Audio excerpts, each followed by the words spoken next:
Hi everyone, welcome back to food festival channel.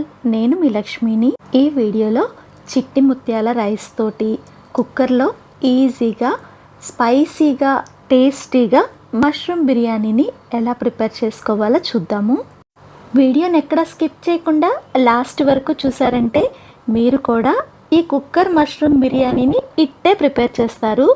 దీని తయారీ కోసం చిట్టి ముత్యాల రైస్ని 500 గ్రాములు అంటే 2 పెద్ద మంచినీళ్ళ గ్లాసుల వరకు తీసుకొని 2-3 సార్లు శుభ్రంగా కడిగేసుకున్న తర్వాత అదే గ్లాస్ తోటి 3 గ్లాసులు అంటే 1 గ్లాసుకి 1.5 గ్లాసు వరకు నీళ్ళని వేసేసి ఈ బియ్యాన్ని అరగంట పాటు పక్కన నానబెట్టుకోండి.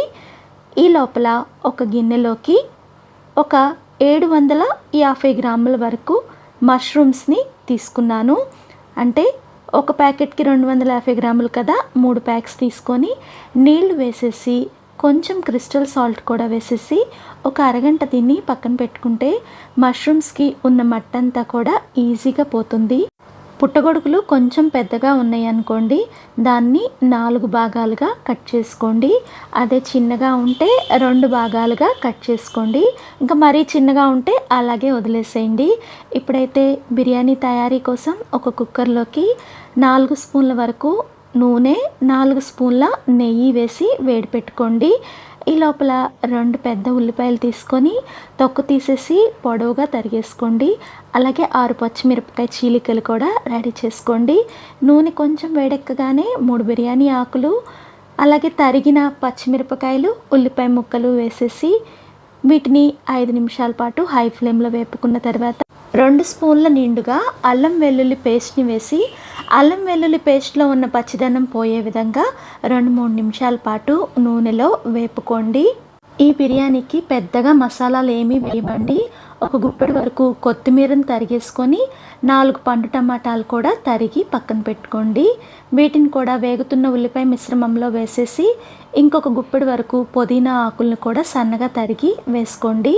టమాటాలు, పుదీనాకు, కొత్తిమీర ఈ పోపులో బాగా కలిసే విధంగా మిక్స్ చేసుకుంటూ 2 నిమిషాలు వేపుకున్న తర్వాత టేబుల్ స్పూన్ నిండుగా క్రిస్టల్ సాల్ట్, 1/2 స్పూన్ పసుపు వేసేసి మిక్స్ చేసుకొని మూత పెట్టి 5 నిమిషాలు మీడియం ఫ్లేమ్లో మగ్గించుకోండి.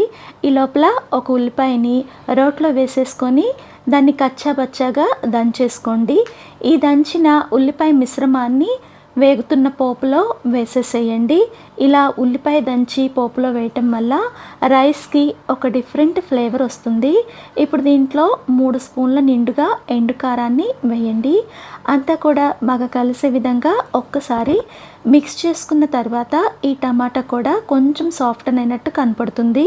కాబట్టి దీంట్లో తరిగిన పుట్టగొడుగుల్ని వేసేసేయండి. అలాగే పుట్టగొడుగులకి సరిపడా 1 స్పూన్ వరకు క్రిస్టల్ సాల్ట్ని కూడా వేసేసి ఇదంతా కూడా బాగా కలిసే విధంగా మిక్స్ చేసుకోండి. పుట్టగొడుగుల్ని ఉడికించుకోవటానికి దీని మీద మూత పెట్టేసి మీడియం ఫ్లేమ్లో ఒక 10 నిమిషాలు ఉడికించుకుంటే పుట్టగొడుగుల్లో నుంచి నీరు బయటకు వచ్చింది. ఈ నీళ్ళంతా కూడా కొంచెం ఇంకిపోయి ఇదంతా దగ్గరికి పడే విధంగా ఉడకపెట్టుకోవాలి. కాబట్టి దీని మీద మూత పెట్టేసి ఇంకొక 10 నిమిషాలు మీడియం ఫ్లేమ్లో మగ్గించుకోండి. ఈ లోపల ఈ బిర్యానీకి ఒక స్పెషల్ మసాలా తయారు చేస్తాము.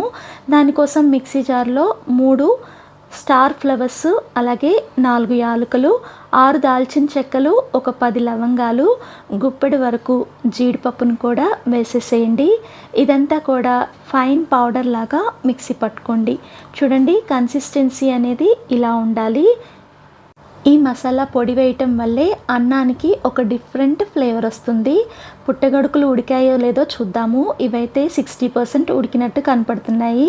ఇప్పుడు రెడీ చేసుకున్న మసాలా పౌడర్ని వేసేసి సన్నని సెగ మీద 1 నిమిషం పాటు వేపుకుంటే మసాలాలో ఉన్న పచ్చిదనం అంతా కూడా పోతుంది. ఇందాక నానబెట్టుకున్న నీళ్ళు ఉన్నాయి కదా, వాటిని 3 గ్లాసుల వరకు దీంట్లో వేసేసేయండి. అంతా కూడా బాగా కలిసే విధంగా ఒక్కసారి మిక్స్ చేసుకున్న తర్వాత దీని మీద మూత పెట్టేసేసి హై ఫ్లేమ్లో ఎసురు ఒక పొంగు వచ్చే వరకు కాగనివ్వండి. చూడండి ఇలా టకటక ఉడకడం స్టార్ట్ అయిన తర్వాత దీంట్లో నానబెట్టుకున్న చిట్టి ముత్యాల రైస్ని వేసేసి రైస్ విరగకుండా జాగ్రత్తగా దీనిలో కలిసే విధంగా గరిటెతో మిక్స్ చేసుకున్న తర్వాత పైనుంచి కొంచెం కొత్తిమీర తరుగు అలాగే పుదీనాకు తరుగు వేసేసి కుక్కర్ని లాక్ చేసేసి విజిల్ పెట్టి మంటని మీడియం ఫ్లేమ్లో ఉంచుకొని 3 విజిల్స్ రానిచ్చారంటే కుక్కర్లో ఈజీగా మష్రూమ్ బిర్యానీ రెడీ అయిపోతుంది. నేనైతే ఇది చిట్టి ముత్యాల రైస్తో తయారు చేశాను. మీకు ఇష్టమైతే నార్మల్ బిర్యానీ రైస్తో అయినా దీన్ని ప్రిపేర్ చేసుకోవచ్చు. ఇదైతే ఫస్ట్ చూడటానికి మాయిశ్చరీగా ఉంటుంది కానీ ఆరే కొంది చక్కగా పొడి పొడిలాడుతూ వస్తుంది. ఈ రుచికరమైన కుక్కర్ మష్రూమ్ బిర్యానీ మీరు కూడా ట్రై చేసి మీకు ఎలా వచ్చిందో కామెంట్ చేయండి. వీడియో నచ్చితే లైక్ చేసి ఇలాంటి వంటకాల కోసం సబ్స్క్రైబ్ చేసుకోండి.